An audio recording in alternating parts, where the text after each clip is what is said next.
we were building upon the foundation of this Migration Institute, which has a fantastic tradition and history here. And together with the university, we could build something really big. So that's sort of this really exciting thing that's really starting now. And then at the same time, the electronic transformation, digitalization of the world has helped us to really understand things. So that is working with the electronic workshops here, the engineering workshops, that allowed us to learn things about animal behavior and the life of animals that we could never know before. So now we can study animals for their entire life. And that actually brought us into the world because our animals with these electronic devices ended up in places that we never expected them to end up. And they certainly have a lot of trauma because they are shot, they are poisoned, they are electrocuted, they are eaten by tigers and lions and whatnot, and human beings, yes. And then the other side was that we always had to send people there and say, well, you know, there is our black box, this electronic logger. We want that back. We want to give that back to the engineers to read out the data next door in the workshop here in the electronic engineering workshops. And how can we do that? And then you end up sending people to southern Sudan and to Ethiopia and Nigeria and places where, you know, it's difficult to travel. The UN workers don't go there. It's really hard. And then somehow the kids actually came to us and said, well, why don't you make a story out of that? So that was the one side. This Maxine kids, they came and said, hey, we think there should be something written and maybe even animated. And then Brigitte Kief said, oh, I know somebody who's doing some crazy stuff on migration, also trauma of migration in people, because it happens all the time and is often actually linked together. So our animals tell us about the trauma of people and vice versa, and that's how the United Nations and FAO actually want to link this together now. It's really interesting, so that the animals that sort of accompany the people that you're working with tell us what the people are doing and vice versa.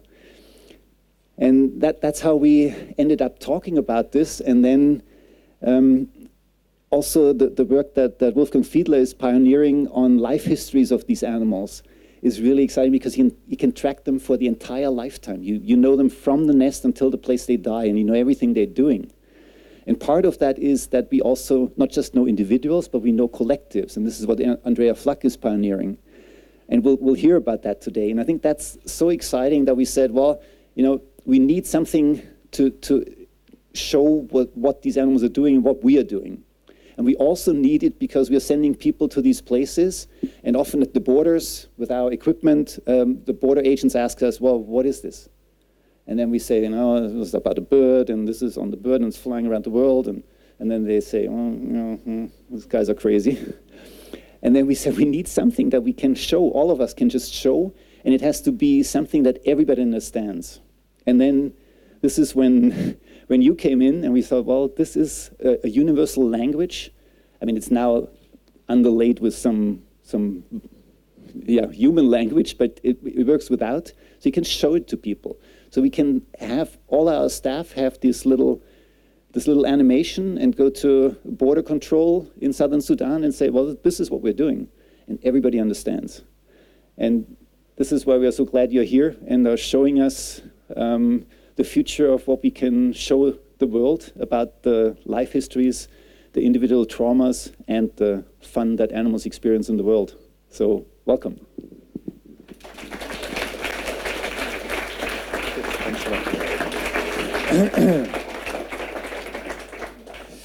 Good evening. Can you hear me without this? Yes. Yeah? Yeah? All right. Yes? Yeah? You can't. Sorry, you're very important. Good evening. Thank you so much for inviting me, Martin and Bea. It's a pleasure to go. I look at Constance as almost a second home. I have a number of wonderful dear friends in this city, and not you. And it's just lovely to come back every time to Constance, see my friends, and this time to be invited to present our work. So as Martin said, we've been working for about a year now on this project, and it's a very different project to what we normally do at Positive Negatives. I focus on human trauma and mostly human migration. And so before we go into the Stork project, I thought it would be interesting to see how and why this came about and why we do the work that we do at Positive Negatives with animations and this kind of storytelling. So I'm going to take you on a bit of a journey about human migration from Sri Lanka. And do I flick? Okay. So this, talking of Sudan, this was in this picture is in South Sudan, where I was working with landmine removal, another great evil of the world that hampers people and development as people grow. And this was basically, in a nutshell, what we're trying to do is tell human stories by anonymizing people who might have security issues or identity issues to be able, through their governments or militia groups in the areas where they work. So this story starts in 2004, when I was a photojournalist in India, and the tsunami hit on Boxing Day 2004, and an old friend of mine was working in a place called VANNI, which was in northern Sri Lanka, and the tsunami completely ravaged this eastern shore of Sri Lanka, where about 36,000 people died. And so I went over there 2 days later on the 28th of December 2004, and I thought I was going there for about 10 days to help and to be a pillar of support for my friend, and I ended up staying 4 years. When I got there, this was the Tamil Tiger held area of North Sri Lanka, and it was a place that had been ravaged by about 30 years of conflict. It was ravaged with landmines, and it was a very, very vulnerable and sensitive community that was constantly going through periods of conflict and peace. What I got very interested at that time was the distinction between the Tamil and the tiger. And this photograph that I took was kind of showing that distinction, really, that in a conflict setting, it was very difficult. The lines became blurred between the civilian and the combatant. And this gave a very sensitive and difficult environment, but it was politically very fascinating to kind of be a part of and to witness and to interview people. Throughout 2007 and 8, the conflict between the Sri Lankan government and the Tamil Tigers started to spiral into a horrific conflict. And my job was to go out into these kind of borderland areas and interview people who had been affected by the violence. This child here had recently had his house destroyed the night before by an artillery shell. You might be able to see a hit here. And he was incredibly traumatized by what he had experienced. And his father was trying to move them away from that battle zone. So what I then started to see was the vulnerability of people in conflict, that when people move away from fighting, the first time they move away, they might have some money in their pocket. They've got space and time to be able to make decisions. So they can fill a tractor like this with their material assets and make a journey away from their home to a safe place. But then as the fighting catches up with them, suddenly the tractor turns away. There's not so much material assets, and it's more and more people. What I love about this picture is even in the middle of a war zone, people still found it funny that there was a big white guy standing on the side of the street taking pictures. And this was very much an effect of this community, that it was an incredibly welcoming and hospitable community to me as an outsider. But as this conflict spiraled, we went into complete chaos. And this was about 500,000 people on the move, running around the jungle in chaos, in panic, trying to get away from the fighting. And throughout that time, I was working for the United Nations, and our area of operations started to shrink and shrink into a very small, localized area where we couldn't really work anymore. So in September 2008, the United Nations said they were going to evacuate from the VANNI, from North Sri Lanka, as it was too dangerous for us international staff. So as that started to spiral, I went out and I started to take photographs like this, which really symbolised to me the way that we left nearly 500,000 people with just the clothes on their back and hardly any security. We put up a lot of resistance to the United Nations that we should stay in Sri Lanka, but on the morning of September the 16th, we drove out of there. And this was a moment at about 11 o'clock in the morning that completely shaped the course of my life, and it hugely traumatized me that we were abandoning the people that I'd been working with for 4 years. So as I drove out of there, I was kind of heartbroken, but also determined that I was going to turn this incredibly horrific experience into something positive. So I came back to the UK. For about 2 years, I suffered from post-traumatic stress. We lost about 33 of my colleagues who died in the conflict.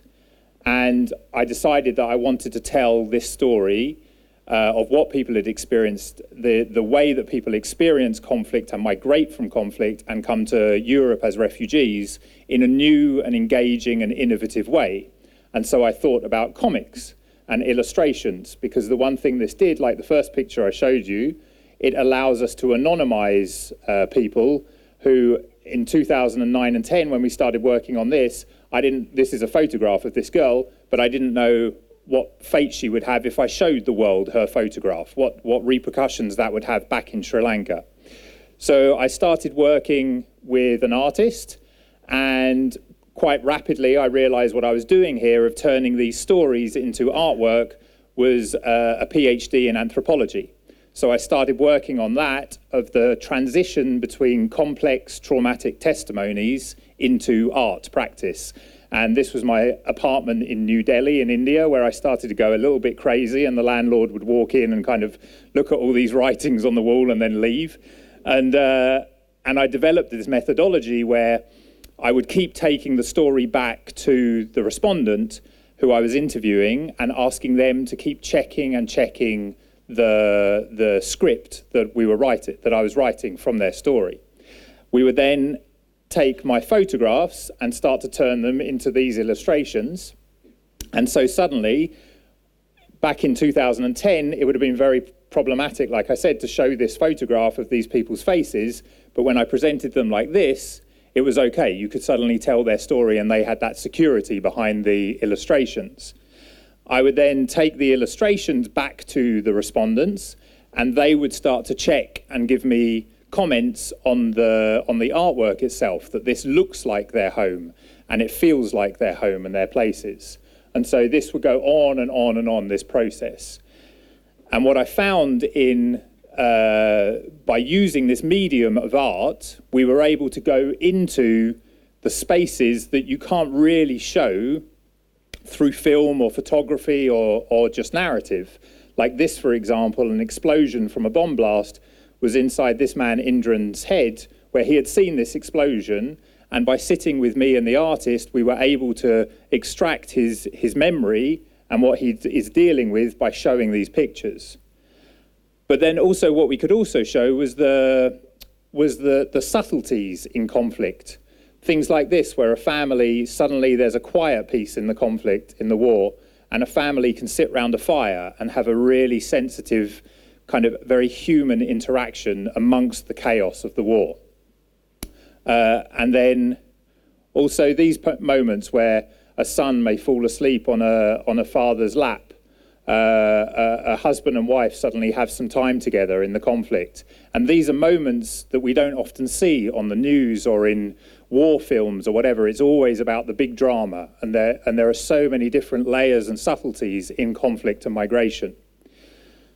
And then one of the really interesting things was the actual migration story of bringing the protagonist from Sri Lanka all the way to Europe, and have this person standing in Europe remembering all of the traumas that they had back in Sri Lanka, of sitting in a bedsit while they're waiting for asylum and watching the television and remembering the issues that they had back at home. So this is the book that we've created, VANNI, which came out about 2 weeks ago. And afterwards I have a copy which you can have a look, and please feel free to ask me any questions about it. And so as I was going through all of that, I set up PositiveNegatives, which is an organisation which does this kind of work. And we now work in about 34 countries across the world. These are all of our projects that we have on at the moment about migration, about drug issues in Afghanistan, Myanmar, Colombia, migration around the Horn of Africa. This was the Sri Lanka story, and I've embarrassingly just realised, I'm very sorry, Martin, I've forgotten our one for the Stork project. That's all right, because I'll present that now. So this is what we're currently working on, and it's a map that hangs in my office, and some days I walk in and I go, yes, look what I've done, and then other days I'm like, oh, look what I've done, I'm really busy. That's why I started working on these comics and animations. So I tried to use that methodology for the first time working with storks. And the first hurdle was you can't interview a stork. They just don't want to talk to you. And so we started working with Martin and the team on how we tell this story. And we use all of your GPS data. And I'm not going to start talking about the science of it, because all I really understand is they put some kind of GPS tracker on the back of a bird. Bird flies, we understand the map. Got it. I'm sure there's a lot more to it, but is that pretty much it? Got it. So these birds fly off here from Germany, and some of them fly out over Europe, over Turkey, down to Africa. And then as far as I can understand, others fly off this way and down through France and Portugal, but they all kind of head south for the summer, for the winter, thank you. And so we took all of this data from these different GPS settings on these different storks. And then I started working with Karrie, who is probably today the most famous woman in Constance, because I've seen this picture everywhere. I've been WhatsApping her. She's very, very happy.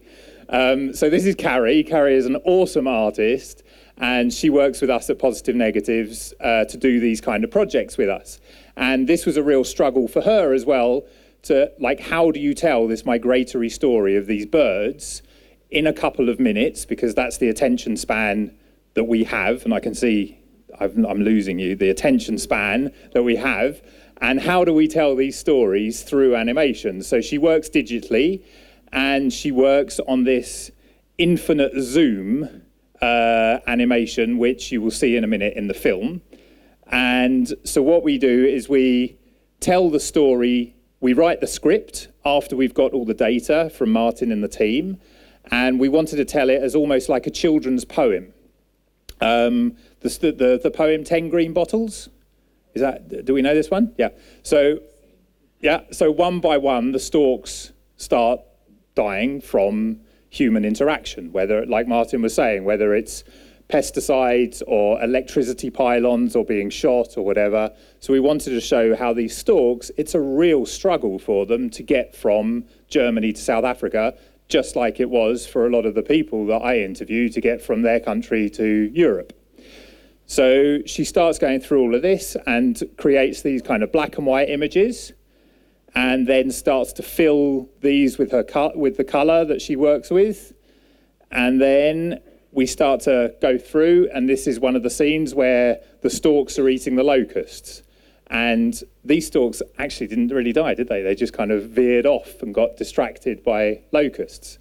And so we go through this whole process, and it's a constant, instead of going back to the storks and asking them, are you happy with how this looks and feels and da-da-da, we go back to Martin and B, and there's the checking, and we're confident that the film that we have made looks like a stork's journey. So this is the world premiere. Thank you. Once upon a time, in the emerald fields of Germany, two scientists found a little stork with snow-white feathers tipped black as coal. They fitted a small device to her and said, "Go fly, so we may know the journey of your life." And off she flew, joining a flock of 10. Soon, the 10 became hungry and stopped to sniff out food. But some were poisoned with pesticides, and 10 became 8. So on the flock of 8 travelled all across Europe, through gleaming glass cities. But soon the skies darkened and rain began to pound down on them. 2 came to rest on an electric pylon, and 8 became 6. The 6 flew south across the golden plains of Turkey, Israel, and Egypt, until 2 of the storks stopped to eat in a dump and happily stayed there till spring, while 4 flew on. The 4 storks journeyed on through drought-stricken lands until 2 found their favourite food, a swarm of locusts, leaving 2 to fly further. Now these adventurous 2 storks flew onwards, without knowing they were being watched down the barrel of a gun by 2 hungry huntsmen. And none carried on. Then one little boy found the dead little stork carrying a strange device. He looked up into the heavens and wondered if gods had sent the stork. But far above him floated the International Space Station, which scientists use to communicate with all the creatures that circle the Earth, learning from them how we all can keep our one little planet spinning for centuries to come.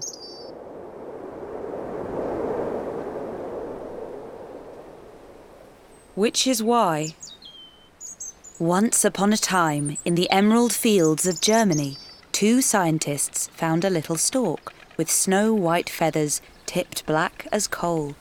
They fitted a small device to her and said, "Go fly, so we may know the journey of your life." And off she flew, joining a flock of 10. Soon, the 10 became hungry and stopped to sniff out food. But some were poisoned with pesticides, and 10 became 8. So on the flock of 8 travelled all across Europe, through gleaming glass cities. But soon the skies darkened, and rain began to pound down on them. 2 came to rest on an electric pylon, and 8 became 6. The 6 flew south across the golden plains of Turkey, Israel, and Egypt, until 2 of the storks stopped to eat in a dump, and happily stayed there till spring, while 4 flew on. The 4 storks journeyed on through drought-stricken lands until 2 found their favourite food, a swarm of locusts, leaving 2 to fly further. Now these adventurous 2 storks flew onwards, without knowing they were being watched down the barrel of a gun by 2 hungry huntsmen. And none carried on. Then one little boy found the dead little stork carrying a strange device. He looked up into the heavens and wondered if gods had sent the stork. But far above him floated the International Space Station, which scientists use to communicate with all the creatures that circle the Earth, learning from them how we all can keep our one little planet spinning for centuries to come.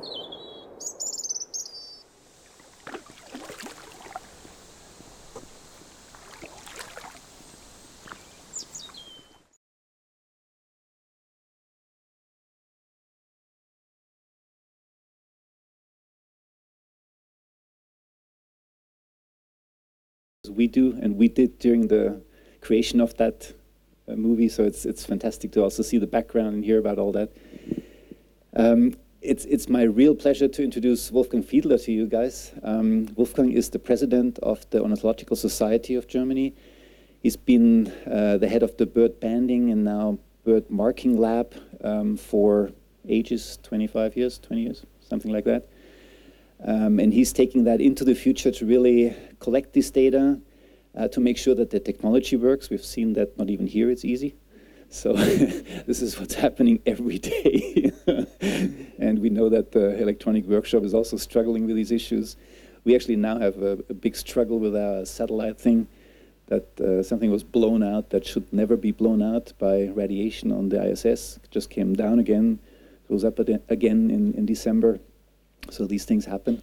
And now I think we learn about why storks are so special and what they tell us about migration and why we need to conserve them. Yeah, thank you. Good evening. Just a few steps back where the whole story starts. So why are we still looking at storks after more than 100 years of science with storks? Shouldn't it be boring at some point?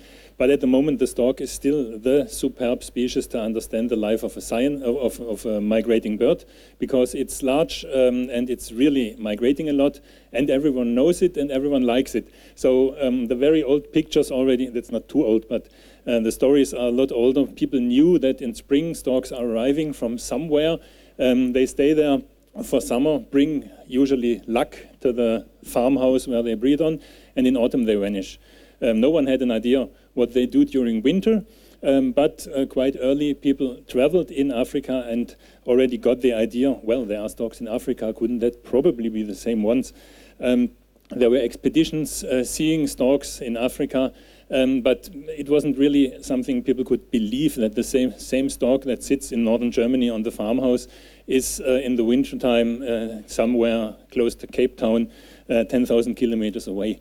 And then something very remarkable happened. It was the first marking experiment we had so far in 1822, and further on about 10 or a dozen other occasions, storks brought strange things home to the nests, and of course they were shot because it looked so curious. And people then saw those are arrows, and it was possible to track back where these arrows are used. In that case, it was in southern Sudan. So that was the first proof that this stork must have been in southern Sudan. Someone tried to hunt it. He was not successful, and the stork made it back to Germany, and that was one of the first proofs that they indeed do these migrations.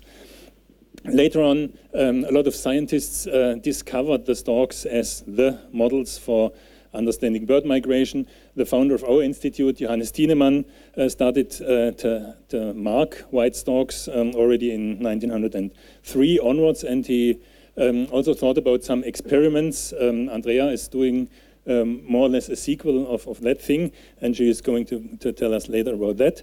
Then in mid of the 1900s, the social behavior of storks came into interest. This is one of these cases where an infanticide happens. That's something from the dark side of the stork's life. They are not always so nice and neat. So this female is killing one of her chicks, for what reason ever.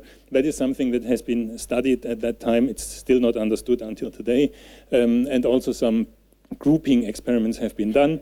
Later on, after the institute came to southern Germany, a lot of population work was done, and at that time we had to see, or these guys had to see, how the formerly large, big population of storks really crashed. And in the 70s, we had 16 pairs of storks all over Baden-Württemberg. It was almost extinct. In Rhineland-Pfalz, it was completely extinct. Today, we are back at several thousand breeding pairs in the southwest of Germany, and all this has been followed very closely, and we have a lot of data about all these developments.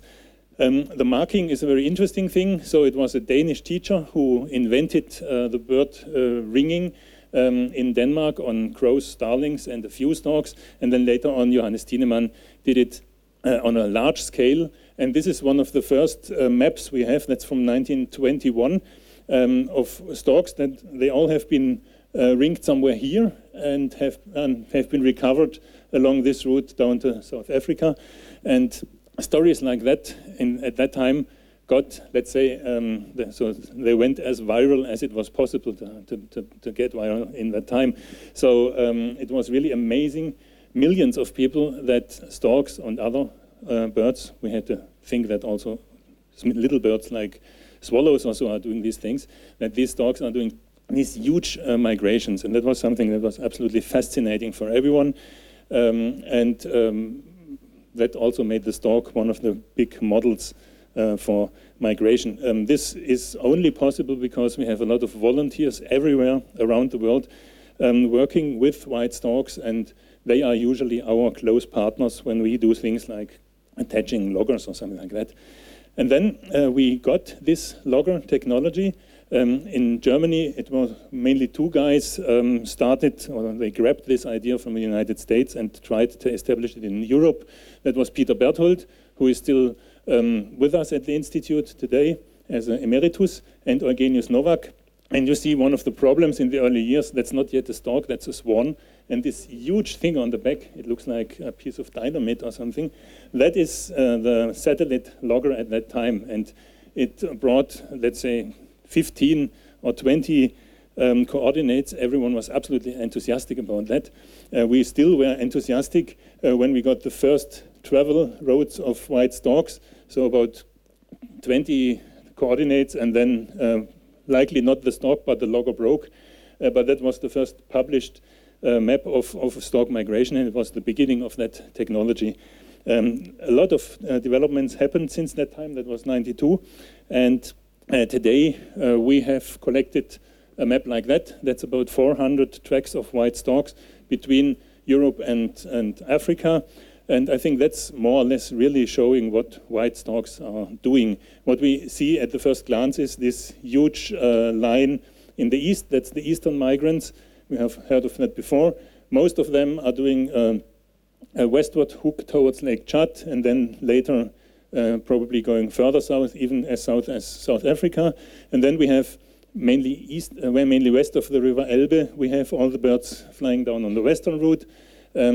Most of them now stay in Spain. They benefit from the landfills there, so from the rubbish dumps. Some still go down to Africa, south of the Sahara.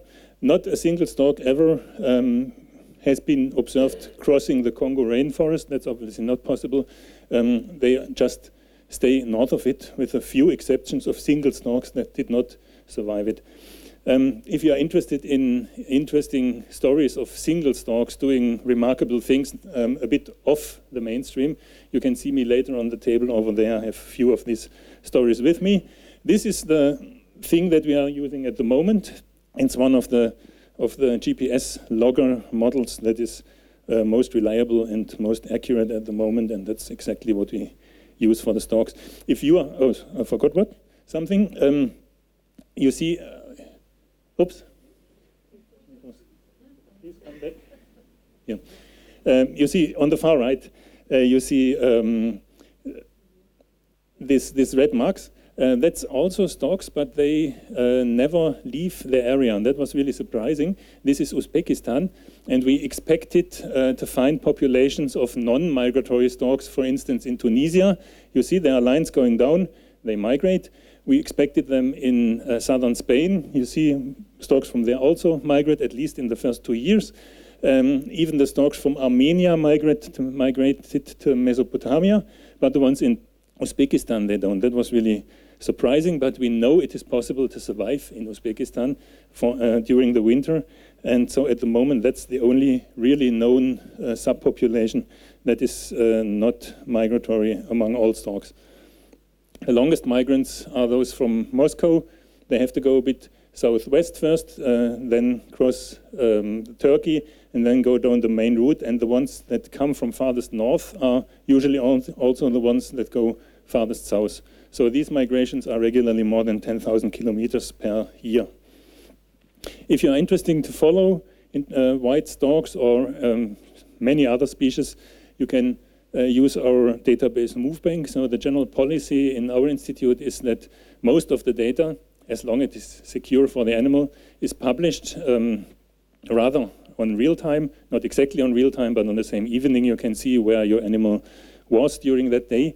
And most of the stork data is completely open and you can follow it. The problem with Movebank is this is a huge database created mainly for scientists, and it also needs a huge internet connection.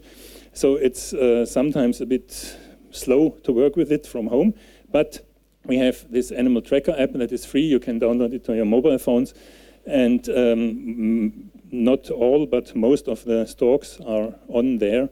And what people do is either looking where they are and check whether there are tagged storks around, or they have their favorite storks they follow each day. And I think that's a great way to start thinking how a migrant feels. So it's completely different what we are doing. For us, migration usually is a trip on vacation, except for these tragic cases we have heard of. But most of us are really, really sedentary. Even if we think we are flying around the world all the time, we are typical sedentary animals. And the storks have a completely different life. They are sedentary at longest for a few weeks, and otherwise they are always on the movement around the globe. And this is what applies to many migrating animals, and I think that's something that is really worth trying to understand and following. Thank you. Well, thank you very much, Wolfgang. That was really nice to see also the old data, the beginnings of all this migratory science that we're doing. And now the next talk is by Andrea Flack. Her work has been instrumental for the foundation of the new Max Planck Institute, because it was combining the various routes that are followed by the collective behavior group, by our group, and by the social science group or social interaction group. So she has brought that together with her team, with her young team, and it's really exciting to understand more of not just one stork, but really the collective, the swarm of what's happening there. And I think you'll show us that migration is not a single thing. I mean, that's what we've also saw with Ben's data, that many are on the move usually, not just one, and that's what we'll hear today.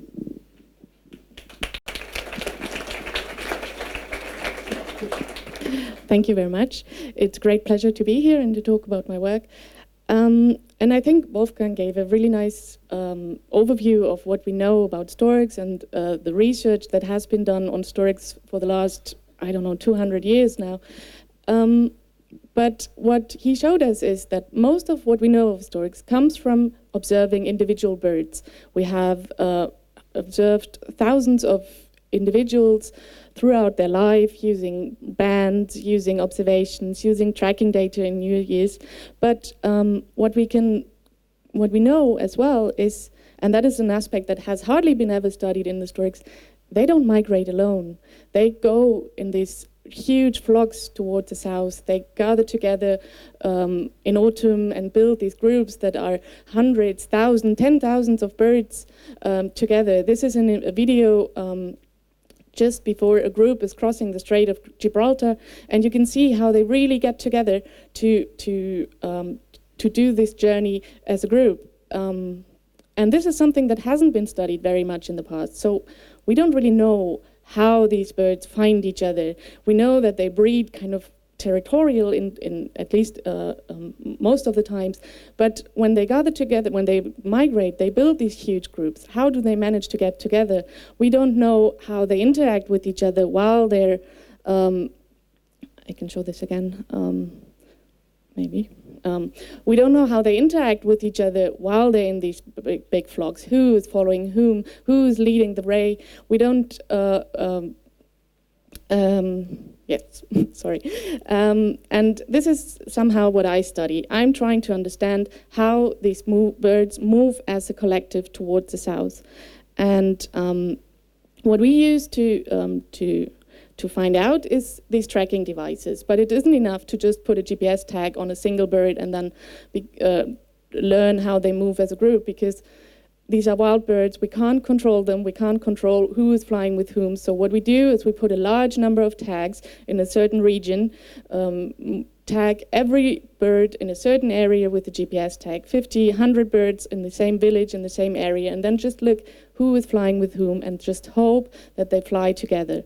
And we're also collecting very high resolution data. So that means we get a location of the bird every second to really know how these birds do this as a group. So we can really look inside these flocks to understand who is interacting with whom, who's learning which kind of information from others. And this is an animation of the data we get, so you can really see how these flocks are structured. You can see which bird has which position. And we do not get this only for a single day or a few kilometers, but for the entire migration journey. So, and with this, we can really construct the entire migration, or look at the entire migration. So as Wolfgang said, these storks fly thousands of kilometers. They move from here to Africa. And to do that, they use these thermal updrafts, because they're large, heavy birds that cannot flap their wings. They need to use winds, the environment, to save energy. So they use this these thermal updrafts, these columns of warm air to gain altitude, so that then they can afterwards glide forward in the overall migratory direction. And I'm sorry, I don't know. And what I would like to find out with my work is, how do they actually use this social information to find these columns of thermals?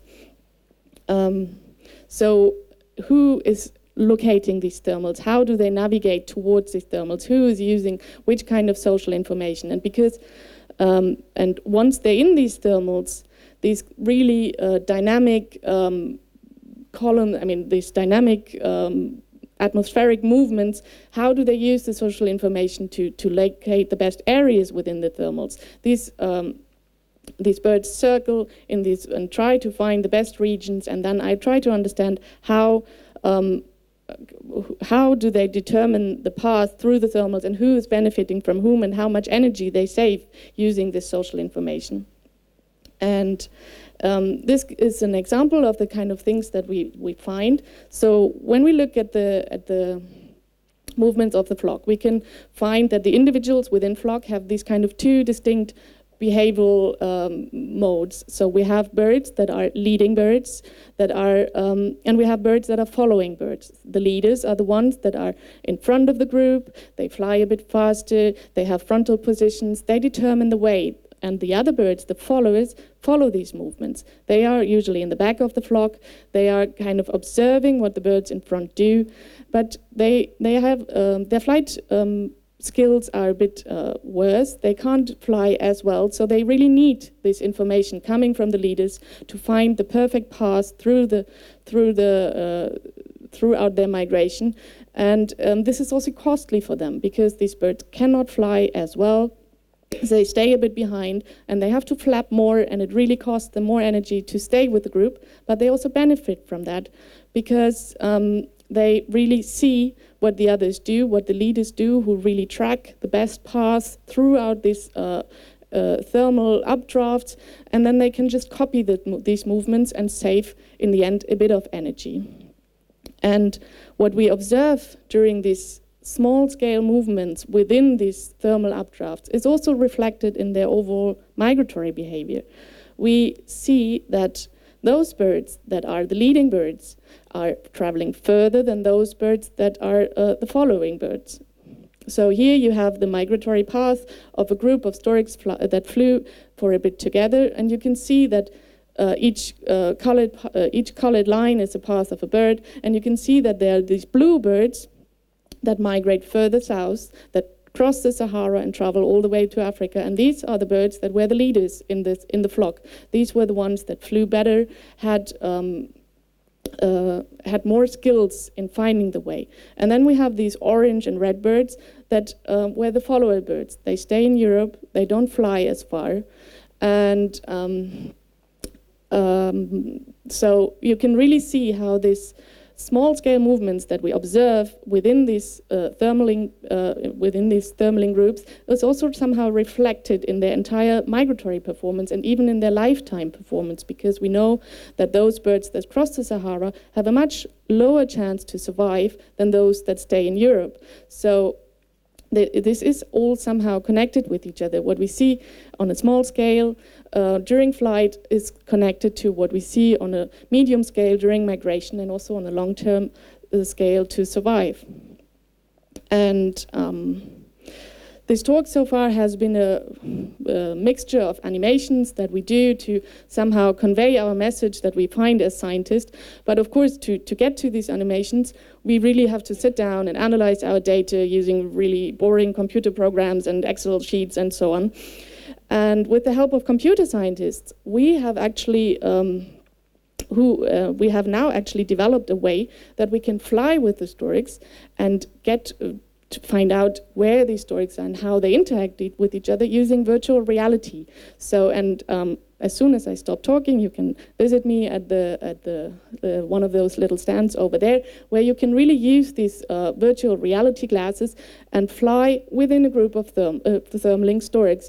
You can then look around and see who is next to you, and you can really get an impression of how it is like to be flying with a stork. And we as a scientist actually also get quite useful information from us, because we're not just looking at data points in an Excel spreadsheet, but we really can be with the stork out there and really look around who's following whom and how these birds somehow manage to find their path within these circular structures. You can get really dizzy while doing this, and I hope that later on you will visit me there, and I thank you very much. Well, thank you very much, Andrea. So you've seen that there's really exciting times ahead of us. What maybe should be added to that is that it now gives us a glimpse into the prediction of a life of an animal.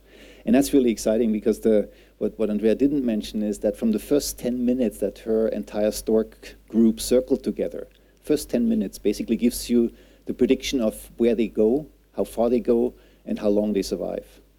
And sure, there's some error in there, and there's some room for change, but at least we have a prediction of what an animal is going to do in the wild, and that's really, really exciting. We're getting so precise in these measurements that we can really know what these animals are doing, and for us that's a major breakthrough. And yeah, this will, I think, show us the scientific way into the future.